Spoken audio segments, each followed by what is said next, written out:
Emmanuel Macron et Ursula von der Leyen envisagent de ponctionner les économies des Français sous prétexte de réindustrialisation et de réarmement. Nicolas de Lamberterie. Ce mardi 23 avril, lors de la dernière séance plénière de la mandature 2019-2024 du Parlement européen, la présidente de la Commission européenne Ursula von der Leyen a tenu le dernier discours de son premier mandat. Dans ce discours, elle a dressé un bilan positif des 5 dernières années écoulées, bilan dont il est assez probable que beaucoup de citoyens européens ne verront pas de lien avec leur vie réelle. En effet, selon Madame von der Leyen, l'économie européenne serait plus forte qu'il y a 5 ans et l'objectif d'un retour à une inflation autour des 2% est en passe d'être atteint. Ce bilan, à peu près aussi crédible que les statistiques de la défunte Union soviétique, s'est toutefois accompagné de propositions nouvelles pour les années à venir. L'épargne privée des Européens est particulièrement visée, puisque selon Ursula von der Leyen, début de citation, « Si nous voulons financer la nouvelle révolution industrielle de notre époque, nous devons mobiliser les capitaux privés de l'Europe. Il est maintenant temps de passer de la volonté politique à l'action. » Fin de citation. Selon Pierre-Yves Rougeron, l'idée d'aller puiser dans l'épargne privée des Européens pour réindustrialiser ne mènera à rien de bon, à tout le moins pour les Français. Alors, mobiliser l'épargne des Européens. On va être très clair, tous les Européens n'ont pas énormément d'épargne. Donc ça intéresse au premier chef les Français, qui sont l'un des peuples écureuils même de l'Occident. Donc là, il y a ce qu'on pourrait appeler du gras.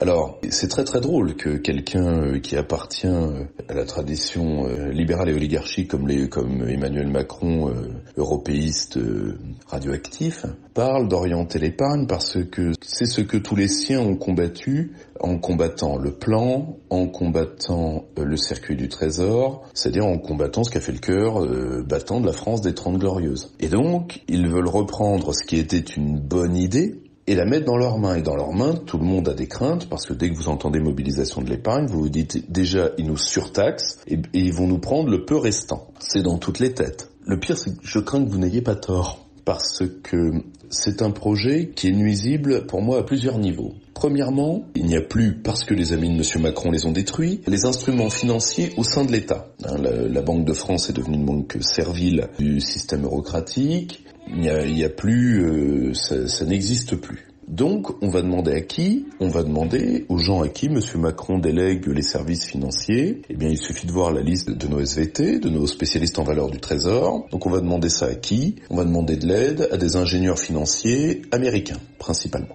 On va l'orienter vers quoi? Parce que je rappelle que la politique industrielle, on n'y a pas droit, le plan, on n'y a pas droit, et le fait de prendre de l'épargne des Français pour ouvrir des usines en Pologne, ce qu'on fait déjà, ça s'appelle l'euro, je ne suis pas certain de l'intérêt de la chose. Premièrement, on n'a plus les instruments financiers. Deuxièmement, surtout, on n'a plus les capitaines d'industrie pour faire ça. Il n'y a plus de capitaines d'industrie pour piloter une réindustrialisation. Chaque institution crée un type d'homme. Le plan, ça crée des blocs l'aîné, d'accord? Le système actuel, ça crée des Gabriel Attal.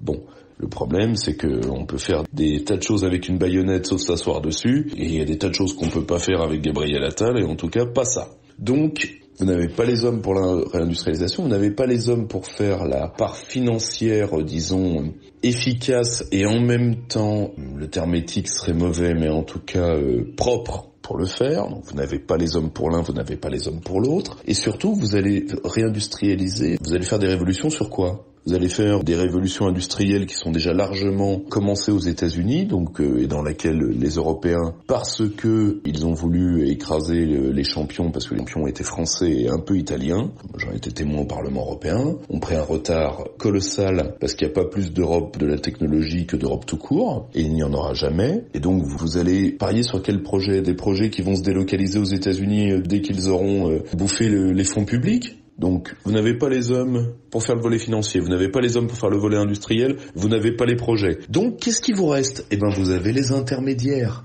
Et comme disait Alexandre de Maranque, l'expérience humaine démontre que l'argent ne disparaît pas, il change juste d'une main à une autre. Ça, à la rigueur, c'est vrai, vous les avez. Bon, est-ce que l'épargne des Français doit servir à nourrir des intermédiaires? Je vous laisse la réponse. Les propos de la présidente de la Commission européenne coïncident avec la proposition lancée à plusieurs reprises ces dernières semaines par Emmanuel Macron de créer un produit d'épargne européen, mais aussi de lever un nouvel emprunt européen pour financer l'industrie de défense européenne.